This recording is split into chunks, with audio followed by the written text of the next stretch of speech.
expression is a show must go on, which is why we did not call this off, because I didn't want to have to try round you all up for January. That's the real reason.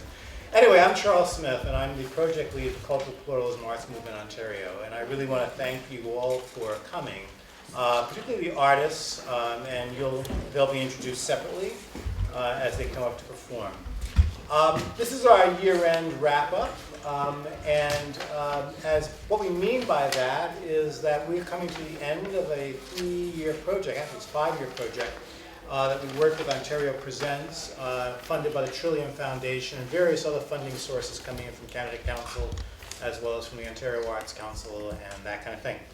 And part of what we've been doing over the years is bringing artists into a variety of different settings, and from all disciplines, particularly in the performing arts. So today we have 2 musicians or 2 musical performances, and then we have 1 dance performance.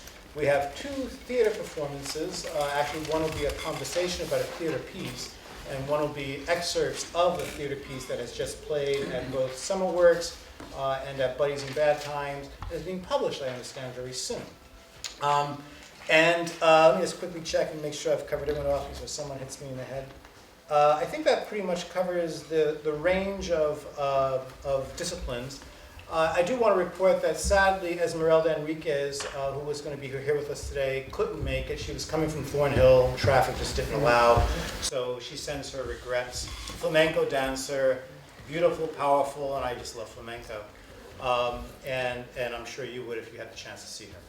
So what we're going to do today is have a variety of performances. Kevin Ormsby, when he steps through the door, is going to be our MC. And I'm sure you'll love him. And I'm going to ask John Ryerson to give a couple of words from the CPAMO Advisory Committee. John. Thank you. I was just saying it's the only way I ever get to go beyond stage. So the CPAMO Advisory Committee has been an amazing group of people. It encompasses Prologue for the performing arts and theaters like Oakville and Markham Theater. There's people from funding agencies, Ontario Cultural Attractions Fund, and others. This group has been available to be mentors to the CPAMO journey, and I've had the privilege of being part of that. And I think we can assume comfortably that group will continue to be available to us and to you to continue to help us along in that journey. So we're very pleased with that. We've tried to use our leverage on funding, not always as successfully as we would have liked, but that's going to change because we have another tactic. Right? Yes. Speaking of CPAMO advisory member, hi, Warren, from the Presenting Network of Theaters. I just wanted to Kevin's not here, and I was hoping I could be standing on stage with the most photogenic guy on Facebook, but alas, I'm not. So I'm stalling now. Is there anything else you'd like me to do? Okay. Yeah, so when I mentioned that we had been in partnership with what's now called Ontario Presents, Warren Garrett, who is the executive director of Ontario Presents, has walked into the room. As Kevin's getting ready, just to give you a bit of a background as to how that partnership developed and why we thought it was very important. The idea for CPAMO actually was kicking around from about 2009 till 2002, and it didn't get funded until 2009. Part of the process was one, connecting with artists. What were artists seeing as an important step forward in their careers, and the ability to put their work on stages across Ontario, and ideally across the country.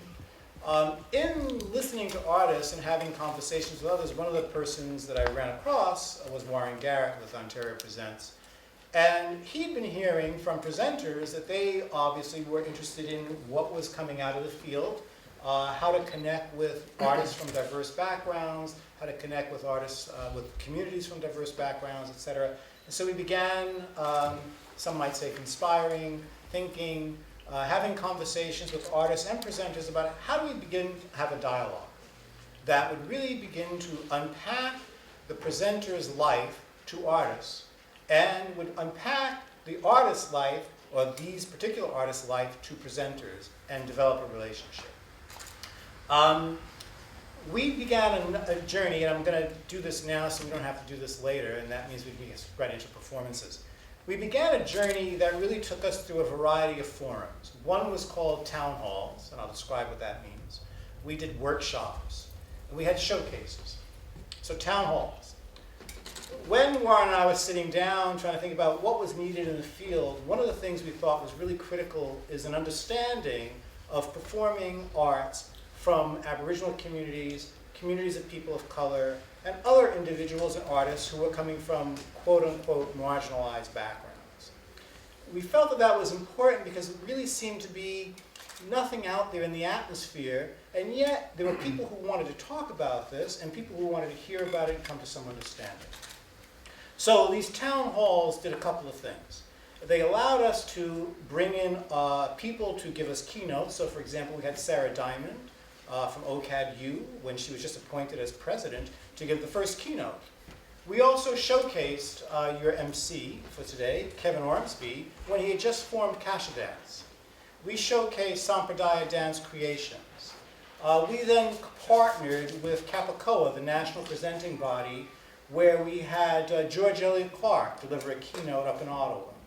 We also had workshops led by people like Sandra Larone of Red Sky Performance, Shaheen Sayadi of Prismatic, which is out in Nova Scotia, but an ally in terms of this movement forward. Warren was part of that as well. And at that, we showcased Kahawi Dance Theater, as well as the Collective of Black Artists, and Nova Bhattacharya. And since that, I mean, Kahawi has gone on to be performing pretty much all over the place. Not that it needed our help, but I think that might have been a bit of an impetus. Nova Bhattacharya performs regularly across the country, and Koba, I'm sure many of you know, is quite an active player in the performing arts community. So it's sort of raising it to another level to say, you know, look, the artists are doing some incredible work. How can we unpack what they're doing, which George Elliott Clark helped to do, and also the workshops helped to do. We had other workshops as well around demographic change, not just change in numbers, but what does that mean to the arts ecology? Particularly when people are coming in, let's say from an Aboriginal background, tapping into blood memory, stories that come out of an Aboriginal history, traditions that come out of Aboriginal practice and so on, as well as people who are coming from different parts of the world. And we're bringing what we might call post-colonial cultural bearings into this country. And then, of course, individuals who've been here for centuries, like persons of African descent, who had not been heard. So we really wanted to talk about and bring these things through behind the demographics to say the numbers are changing. And not only the numbers are changing, this has some concern around what do audiences or communities want to see on stages and performances, and how best to begin to think that thing through.